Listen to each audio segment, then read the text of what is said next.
Hello and welcome my dear friends. आपका स्वागत करते हैं आपके अपने यूट्यूब चैनल एग्जाम मेरी जान में। इस वीडियो में बात करूंगा Uttar Pradesh state medical faculty के बारे में। एप्लीकेशन फॉर्म 2026 एंड 27 के लिए आप सभी बच्चों को पता होगा, यहाँ पर बिना किसी प्रवेश परीक्षा के डायरेक्ट से आपका सिलेक्शन गवर्नमेंट मेडिकल कॉलेज में होता है। KGMU, UPU, MSFA, GSUM Kanpur, ऐसे तमाम मेडिकल कॉलेज में हमारा एडमिशन हो पाता है, जिसके लिए कोई भी प्रवेश परीक्षा देने की ज़रूरत नहीं पड़ती है। ठीक है। और ढेर सारे कोर्सेज है, 6-7 कोर्सेज है जिसमें हमारा एडमिशन इस बार होने वाला है। तो कौन से कोर्सेज है, लास्ट डेट क्या है, कंप्लीट इन्फॉर्मेशन इस वीडियो में देने वाला हूँ। आखिरी तक में देख लीजिएगा, इसके बाद कोई कन्फ्यूज़न नहीं रहने वाला है। तो जो फॉर्म आपका अप्लाई किया जाएगा वो Uttar Pradesh state medical faculty, इनकी ऑफिशियल वेबसाइट से किया जाएगा। ये ऑफिशियल वेबसाइट आप देख पा रहे होंगे, Uttar Pradesh state medical faculty की। आप नीचे बढ़ेंगे तो फॉर्म का सेक्शन कुछ यहाँ पर है, तो देख सकते हैं। पहले यहाँ देखिए, सभी गवर्नमेंट मेडिकल कॉलेज में हमारा एडमिशन होने वाला है।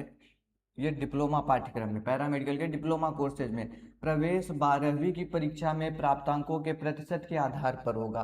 ध्यान दीजिए, कोई इंटरव्यू नहीं होगा, कोई एंट्रेंस एग्जाम नहीं होगा। जो 12वीं में आपके मार्क्स आए हैं, परसेंटेज आए, उसके बेस पर सिलेक्शन करवाया जाएगा, अलग से एग्जाम नहीं होगा।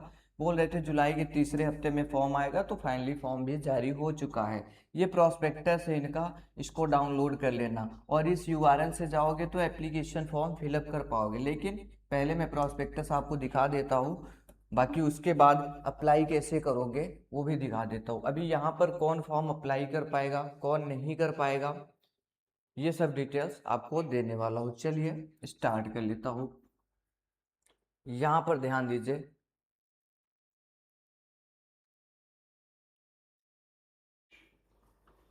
एप्लीकेशन फॉर्म फीस 2000 रुपये है अनरिजर्व OBC के बच्चों के लिए।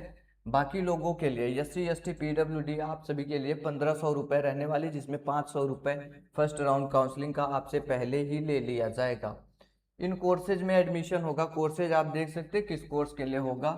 Diploma of anaesthesia and operation theatre technology DAOTT में हो जाएगा हमारा एडमिशन, जिसको करने के लिए कैंडिडेट मस्ट है pass senior secondary 10+2 or equivalent with physics chemistry biology or mathematics subjects. 12th complete होना चाहिए या इसके समकक्ष कोई परीक्षा आपने पास किया हो। फिजिक्स केमिस्ट्री बायो होना चाहिए 12th में, या फिजिक्स केमिस्ट्री मैथ होना चाहिए, तब जाकर के अप्लाई कर सकते हो। जिनका 12th में फिजिक्स केमिस्ट्री बायोलॉजी है वो लोग अप्लाई करेंगे DRT के लिए, रेडियोथेरेपी टेक्नोलॉजी के लिए। ध्यान दीजिएगा, आप किस कोर्स के लिए अप्लाई कर रहे हैं अभी में सोच लीजिए, नहीं तो वहाँ जाएंगे आप काउंसलिंग टाइम पर आपको समझ ही नहीं आएगा, सोचेंगे मैंने इस कोर्स के लिए किया था, वो कोर्स आपको मिलेगा ही नहीं। बात क्लियर है। आइए, डिप्लोमा ऑफ डायलिसिस टेक्नोलॉजी, इसके लिए कौन करेगा। अब देखो, काउंसलिंग प्रक्रिया बाद में होती है, अभी काउंसलिंग नहीं होगा या अभी आप कोर्स नहीं सेलेक्ट करेंगे, अभी सिर्फ आप फॉर्म फिलअप करेंगे। कोर्स वगैरह सेलेक्ट करने का काम बाद में होता है, क्या प्रोसीजर है वो भी बता दूंगा। डायलिसिस टेक्नोलॉजी हमारे पास में, आपका 12th कंप्लीट होना चाहिए फिजिक्स केमिस्ट्री बायोलॉजी के साथ। डिप्लोमा ऑफ हेल्थ इंफॉर्मेशन, इसके लिए आपका 12th कंप्लीट होना चाहिए, और 12th में साइंस रहे चलेगा, कॉमर्स होना चाहिए, आर्ट रहे, कुछ भी हो चलेगा, लेकिन इंग्लिश मैंडेटरी है, इंग्लिश जरूरी है, रहना चाहिए। DMLT के लिए इस बार सबसे बड़ा परिवर्तन हुआ कि बायोलॉजी के बच्चों को हटा दिया गया, यहाँ से सॉरी मैथ के बच्चों को हटा दिया गया। बाकी जिसका मैथ रहता था वो लोग भी अप्लाई करते थे, उनको हटा दिया गया। तो 12th में फिजिक्स केमिस्ट्री बायोलॉजी है, तभी आप DMLT के लिए अप्लाई कर सकते हो। डी फॉर्म की बात करूँ तो जिनका फिजिक्स केमिस्ट्री बायो है 12th में, या फिजिक्स केमिस्ट्री मैथ है, ये सभी बच्चे अप्लाई कर पाएंगे।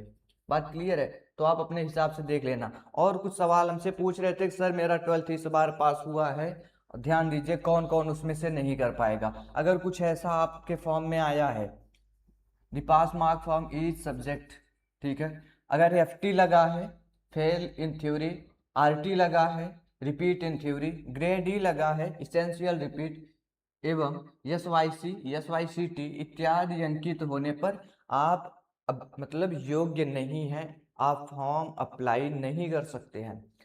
हालांकि ये ऑप्शंस दे देते हैं कभी कभी फॉर्म फिलअप करने, लेकिन आप करिएगा मत, एडमिशन नहीं होगा। बात क्लियर है। अगर ये सब कुछ लगा है तो ये आप अलग से हमसे पूछे, इसकी कोई ज़रूरत नहीं है, आप यहाँ से देख लीजिए, आप फॉर्म अप्लाई नहीं करेंगे, कोई इंटरव्यू नहीं लिया जाएगा, जैसा मैंने आपको बोला। अब मैंने बोला ये गवर्नमेंट मेडिकल कॉलेज में एडमिशन होगा, प्राइवेट कॉलेजेस में डायरेक्ट से एडमिशन चलो जा करके आप ले सकते हो, लेकिन ध्यान रहे जो कोर्सेज जहाँ पर है सिर्फ इसी कोर्स में लेना है। बाद में अभी कोई तुमसे दूसरा कोर्स ऐसा है उसमें एडमिशन दे दिया कम पैसे में, तो ये गलती मत कर लेना वो कोर्स करने की, क्योंकि जो NCA-HP का आदेश है वो फैकल्टी को मानना पड़ता है, और फैकल्टी का जो आदेश है यूपी के सभी कॉलेजेस को मानना पड़ता है। अभी आप किसी दूसरे कोर्स में एडमिशन ले लोगे ना प्राइवेट कॉलेज में, बाद में कोर्स भी पूरा कर लोगे, आपका स्टेट मेडिकल फैकल्टी के गाइडलाइन से ना तो एग्ज़ाम होगा और ना तो बाद में आपको सर्टिफिकेट मिलेगा। ठीक, परेशान होना पड़ेगा, बाद में किसी वैकेंसी में बैठ नहीं पाओगे। तो उसी कोर्स में एडमिशन लेना जो अभी मैंने ऊपर बताया, अगर प्राइवेट में भी चाहिए होगा तब भी। तो यूपी का निवासी जो रहेगा उसी को यहाँ पर गवर्नमेंट कॉलेज मिलेगा। डोमिसाइल सर्टिफिकेट, निवास प्रमाण पत्र आखिरी में लगता है। कुछ बच्चे जैसे यूपी के हैं बाहर से पढ़ते, आप लोग ये जो है ये इन्फॉर्मेशन उसको बहुत ध्यान से पढ़िएगा। ठीक, आइए नीचे। अब मैं कोर्सेज की बात करता हूँ और कॉलेजेस की बात करता हूँ, उसके बाद मैं बताऊंगा आप एप्लीकेशन फॉर्म कैसे फिलअप करोगे। सीटें क्या है सर वो दिखा दो। तो देखिए सीट आपके सामने बहुत सीट रखी है, और आप बिल्कुल परेशान मत होना। अभी मैं आपको एक जनरल सा आइडिया देता हूँ। अगर आपका 12th कंप्लीट हो गया दोस्तों, और 12th में आपके आए हुए हैं कितने, पेन कहाँ गया, पेन तो चल ही नहीं रहा। अगर 12th में आपके 65 प्लस परसेंटेज आए हैं तो भरोसे के साथ फॉर्म फिलअप करिए। आपका सिलेक्शन किसी ना किसी कोर्स में, किसी ना किसी मेडिकल कॉलेज में ज़रूर से होने वाला है। आप देखेंगे सीनियर से अपने पूछेंगे, हर एक मेडिकल कॉलेज में हर एक कोर्स में इस चैनल से गए बच्चे आपको मिल जाएंगे। ढेरों बच्चों का एडमिशन मैंने करवा रखा है, प्रीवियस 4-5 सालों से कवर कर रहा हूँ। ठीक है, तो 65 है या इससे ज़्यादा है, किसी भी कैटेगरी में हो, general, OBC, WS, SC, ST, सबको सीटें मिलती हैं।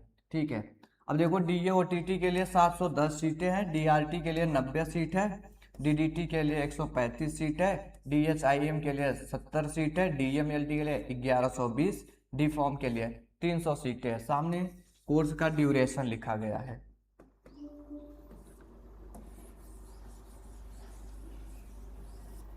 पूरा मेडिकल कॉलेज ये डिप्लोमा कोर्स के लिए दोस्तों इस चैनल से गए स्टूडेंट्स भरे पड़ेंगे आपको। मतलब एक एक कॉलेज में, एक एक कोर्स में 7, 8, 10 इतने तो मिल जाते हैं जिनकी काउंसलिंग हम करवाते। बाकी वैसे भी आपको बहुत बच्चे दिखेंगे, वीडियो तो हर कोई देख के जाता है। ठीक है, 24,000 फीस लिखे है, लेकिन लगेगा 43,000। मैं बार बार से इस बात को बोलता हूँ, क्यों लगेगा वो आपको एडमिशन टाइम पर एक्सप्लेन कर दूंगा, लेकिन मुझे एडमिशन में मत बोलना कि मैंने ये चीज़ आपको नहीं बताया हुआ था। बात क्लियर है।